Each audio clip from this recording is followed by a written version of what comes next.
less upset. We're going to be firing underway here. Todd Anderson's going to start with an island, going to pass the turn back. You can see his hand. He's got a Jace Volcanic.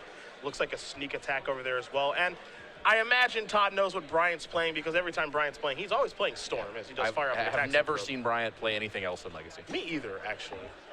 Me either. Probe is going to put Cook down 18.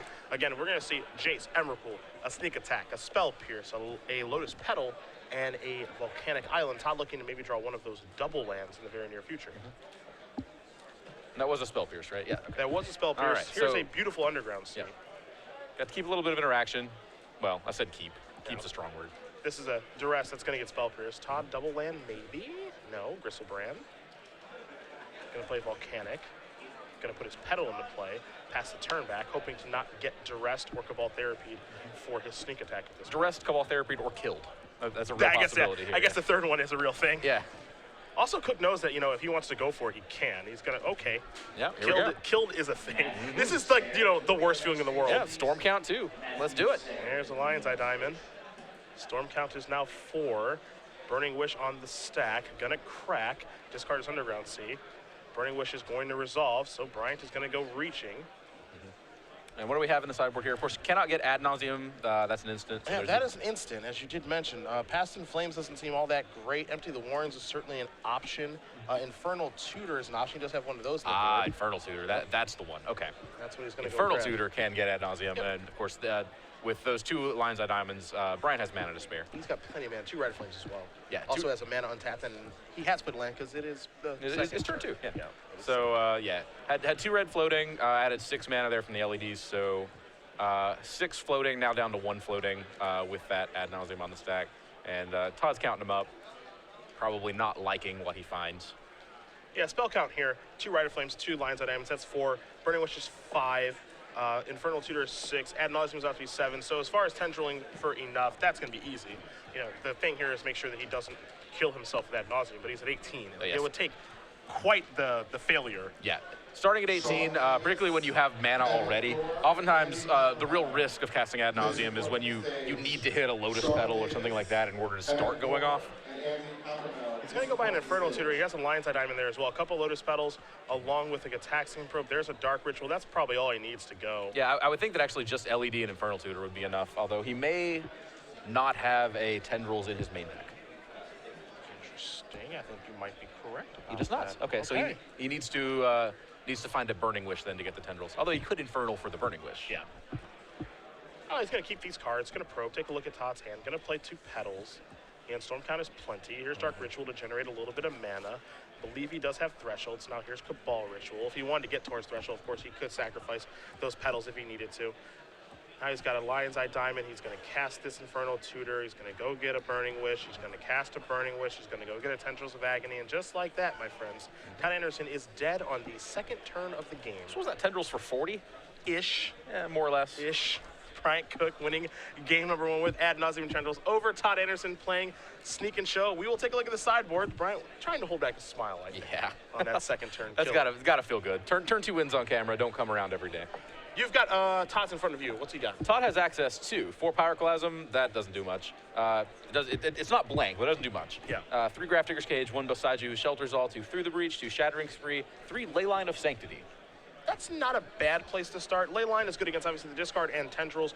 Take a look at Bryant's sideboard if he can get it off the board. Well, he's using an M15 card. M15 having an impact there we go. in Legacy. The Mighty Void Snare. Boom. Yeah. I think Sorcery Speed Bounce. The one M15 card that I think people were saying, like, that's going to be a Legacy card. Yeah. It's going to be a 1-of in Burning Wish sideboards, and here we are.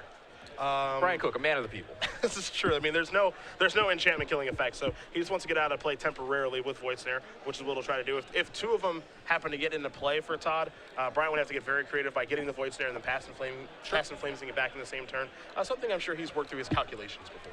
Yeah. It's possible that once you resolve an Ad Nauseam, the world is your oyster there, I think. So that's not as unreasonable as it sounds. It's still a tall order, but it's still something certainly he can do. So yeah, I believe that Todd is certainly going to go for those ley lines. Pyroclasm, of course, is an answer to empty the Warrens, but Given that Todd is a combo deck himself, I don't really see Bryant going for Empty the Warrens in the first place, except as a very last option. Yeah, empty kills are not something I think he wants to go to in this matchup. Now, he does have one Empty the Warrens in the main deck, and it is good in certain matchups, but it's just not this one. Yeah, very good. In basically anything fair is going to have some trouble with an Empty the Warrens. Todd can put a Gristlebrand into play. I don't know how many goblins you have to make in order to be able to race a Gristlebrand. A lot. It's like in the... you got a one-shot him, basically. A lot. It's got to be like 35-ish or something like that. That's easy. All right. I don't know if that's actually true. Cook's sideboard, a lot of Burning Wish targets, as we know. There's the Void Snare, the Thoughtseize, an Infernal Tutor, a Grape Shot, a Tendrils, a Massacre, a Pass in Flames, and a copy of Empty the Warrens to go along with this one in the main deck. There's also a Tropical Island to help facilitate the Xantid Swarm and Abrupt Decay, 3 of each of those. Okay. And neither of those cards I'm necessarily expecting him to win here. I don't even know if he reached for a sideboard. He may have reached around to put the cards back that he wished for, but I don't expect him boarding any of the cards here. Maybe Xantid Swarm, maybe. Because Todd does have Spell Pierce and Force of Will, so maybe you want that effect. But again, I don't think it's a guarantee. Yeah, I don't think so. Some things that we have actually seen on camera a couple times, particularly out of the Feline Longmore, often we've actually seen her on camera board out a High Tide in her High Tide deck so that she can have access to a High Tide after it gets extirpated or whatever. So sometimes there are some kind of tricks people play with Wishes where they have main deck cards that they actually move to the sideboard to kind of like tuck away some copies of. I actually love the outside the box Wish thinking too. Yeah, I do too. As I was saying, like this particular deck, I'm less familiar with. I don't know kind of what tricks Bryant has up his sleeve. Several, I'm sure. Yeah. But I'm curious if there's anything that kind of starts in his main that he would just maybe move to the board to the empty, perhaps. Like again, I don't think that's a card he necessarily wants access to. I could see him moving the Tendrils to the main over the empty. Yeah, I can see maybe that's what's taking place, especially in this game, because he's on the draw, where emptying is not going to get the job done on the draw. Take a look at his hand here via Gataxian Probe. We're going to see a Brainstorm, a Ponder, actually making 2 Brainstorms, 1 Ponder, a Cabal Therapy along with 2 Volcanic Islands, and a Scalding Tarn. So this is not turn 2. Well, I don't think it's turn 2. Things could change, actually. Yeah. Brainstorm can change the texture of a hand real quick. But, yeah, it certainly doesn't look like one. That hand almost looked fair. Todd going to Ponder. That is, boy, is that a good Ponder. That Ponder doesn't look fair. Man, is that a good Ponder. That's a Gristlebrand and a Show and Tell. If you can see Todd's hand, he had none of those things to start with. So, and he can actually go off on, it looks like turn number 2. Gonna add Gristlebrand to his hand. Gonna play a Lotus Petal times 2 in case he does need to Spell Pierce and pass the turn back. Yeah, that's a heads up play, going ahead and getting those 2 petals into play. This is a therapy deck. Ponder is what Bryant Cook is going to cast here, so we'll take a look at the top 3 cards. He is not interested in those, so he will shuffle, but unfortunately for Bryant, he is going to be facing down a very angry 7/7 flyer in just a moment. We do see that Pyroclasm in Todd's hand. That was a card we weren't sure if he was going to bring in. I imagine he brought in like 2 copies. Right.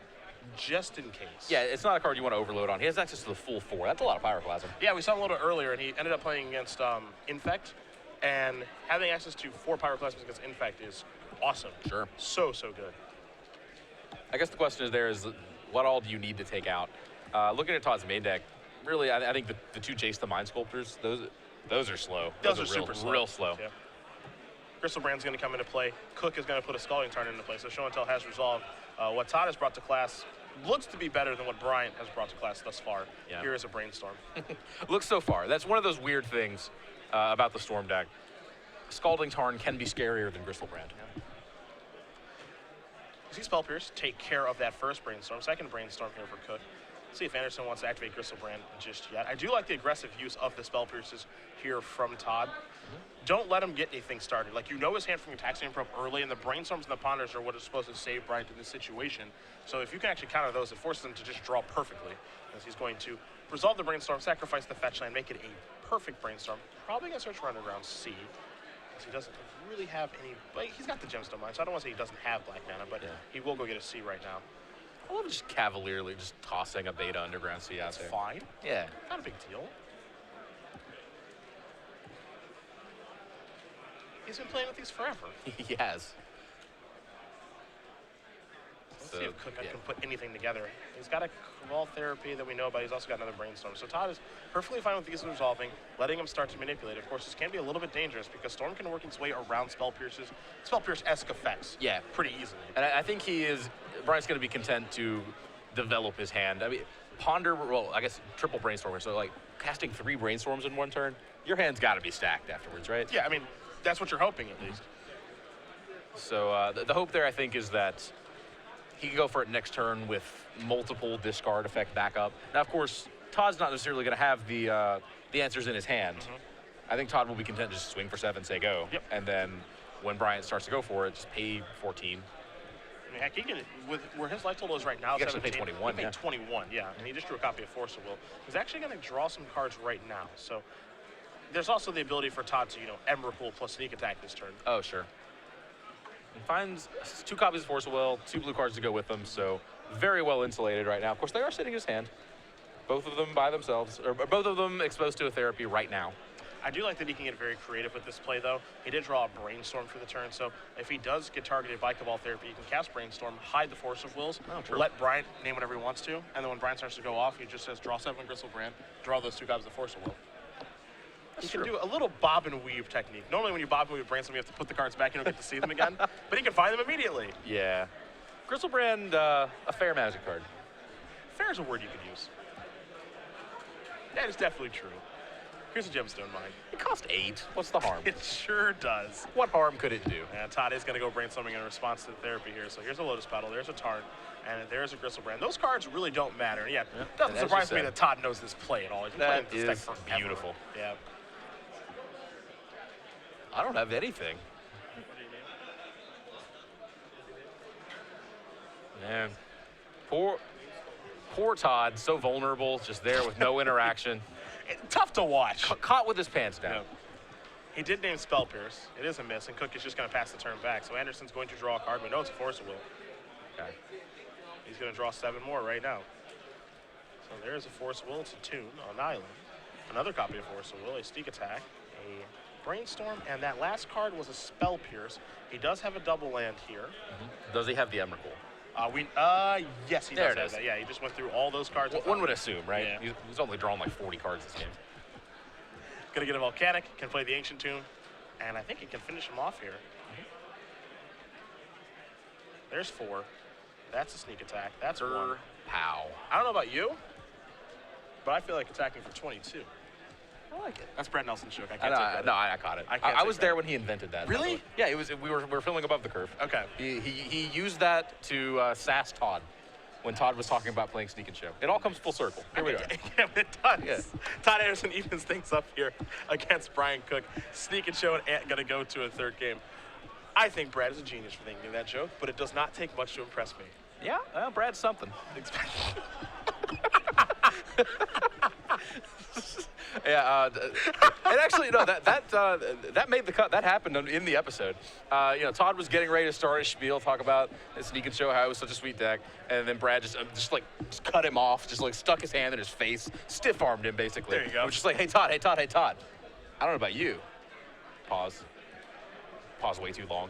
Yeah, way too long. Pause some more. Okay. But I'm feeling 22. And then we all just stared at him. It was one of those. That's a winning joke. It was. Anything that involves Taylor Swift is A-okay with me. Yeah. That's it. She's great. Talented artist. All right. As sideboard-wise, you see both players are shuffling up here, and the reason for that is I don't expect them to change anything. No, I certainly don't either. Player draw doesn't really change a lot. The big trick here is dumb as it sounds, kill your opponent faster than kill you. Oh, yeah. As we said, it's a shootout. I think you mulligan aggressively or to the best of your ability. For example, Bryant's hand that game just wasn't very good in the